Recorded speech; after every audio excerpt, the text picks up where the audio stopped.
Assalamualaikum Abi. Waalaikumsalam warahmatullahi wabarakatuh. Teruk lun ni bak malamnya lun jak tahu Abi. Kiban Abi nasihat ni. Alhamdulillah berkat doanya sekalian. Lun dengar-dengar Abi nak rapat bak Hotel Hermes. Teruk pura rapat Abi. Abi jelaskan. Makan dan dengar dalam kampung tu berah. Nah Abi tapi hang puas lun Abi. Lun jak bak Abi lun yang langsung bak Abi. Abi jelaskan macut. Get ni kamunan. Yotu Tungku Bilal. Genyan calon DPRA di Dapil 7 Kuala Simpang dan Langsa. Dia ada yang buat ulun. Berapat Pak Hermes untuk berperurau hari. Menjawab dengan Bismillahirrahmanirrahim. Alhamdulillahirrahmanirrahim. Asyhadu an la ilaha illallah wa asyhadu anna Muhammadar Rasulullah. Allahumma salli wa sallim wa barik ala sayyidina Muhammadin wa ala alihi wa sahbihi ajma'in. Ya hayyu ya qayyum. Ya la ilaha illa anta subhanaka inni kuntu minadh dhalimin. Menjawab rapat dengan MK dari Jakarta dia kena. Bijak pegat rapat dengan ketua partai lokal. Pertama dengan partai Gabdan. Artinya dalam pemilu itu Haji Li sogok menyogok. Nambat. Karena sogok menyogoknya harum. Haji Li. Dan sangat speed. So yang terjadi sogok menyogok, khianat mengkhianati, pengut mempengut, tinggal gadah jurdil,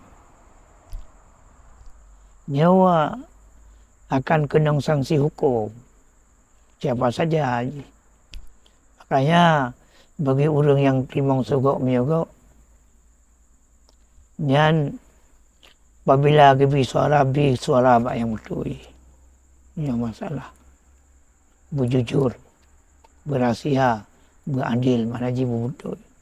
Karena daripada landasan yang biasa lagi, dia kerusak negara. Sogok menyogok. Jadi orangnya, orang Jakarta gemula di Aceh.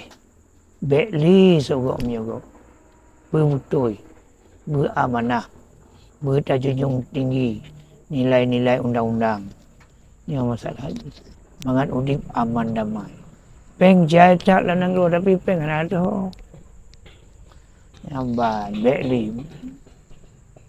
Ngan Allah tidak sah, ngan negara tidak sah, orang kampung tidak sah, habis melabung tidak sah. Ini hamunan. Ini masalah. Jadi termasuk pengkhianatan bagi negaranya bahaya dalam hidupnya. Yang berah. Jadi Haji Li sogok menyogok. Haji Li politik wang. Haji Li. Bancit berjujur. Nampak beradil, berahsia. Ini masalah. Sebab Arab tertutup Indonesia merdeka golongna kemakmuran dan keadilan. Sedangkan undang-undang kami ciptakan negaranya untuk keadilan. Mangat jaya anak bangsa dimudip dari dunianya. Menjadi sama dengan bangsa-bangsa yang lain dalam dunia. Ini masalah ini. Yang ia berhalai MK. Ini kan jelek-jelek punya. Nya idrop tu mendung ya salah-salah. Karena kami diciptakan berakun semacam intelijen. Hanya dalam titik kampung nanti tengok anak tu sawah akan dilapor ke dia.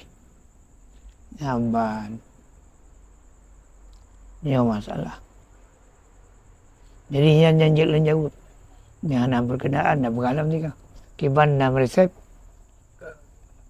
Mana yang lain? Tunggu jal kiban.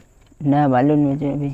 Ya, Jadi menor abi nalung kalun mbak media dum Lam Nangro kasih so ke ba. Kakaru ah. Karu abi. Oh benar. Akan Karu kubit. karu kubit. Aman Nangro uke. Oh benar alhamdulillah. Nyo geta pertanyaan. Itu luar biasa. Kita yang lain kujal.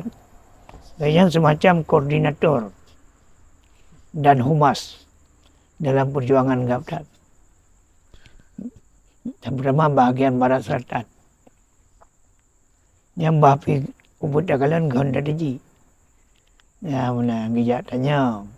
Nyo lam nang loyo lagi kakaru. Cengso. Pei aman nabi. Dia jawab dengan bismillah, alhamdulillah, asyhadu an la ilaha illallah, wa asyhadu anna muhammadar rasulullah. Allahumma shalli ala sayyidina Muhammad wa ala alihi washabihi ajmain. Dia jawab hana ujun yang hana perang yang hana reda. Yang ketujuan Gaptat mendamaikan, meluruskan, membaikkan. Tugas kita yang Gaptat. Memang dalam dunia sabena aja karu tiga, anak karu tiga. Yang hal yang wajar dalam dunia. Dalam orang hanya imumat beragama. Ya ke tugas dia Gaptat. Pada hana betul tak betul. Pada yang hana jauh tak jauh. Pada hana get tak get. Ya Gaptat. Mana nak kena Gaptat gembruk tak. Kejit dalam masa lalu organisasi Gaptat. Organisasi penyelamat. Yang boleh ingat. Yang jelas jauh. Jadi insyaAllah aman damai. Miau Gaptat menang. Apalagi miau menang sabah kursi. Amin. Aman. Kan aman dah cai menang. Ban sabah nasional insyaAllah. Berkat perjuangan Rasulullah. Yang cocok sempurna oleh kita. Bandung aman damai. Nalam. Yang lagi kamada. Dan alih dan Allah iyakum ajmain. Wabillahi taufiq wal hidayah. Mudah-mudahan aman, damai, adil dan makmur. Assalamualaikum.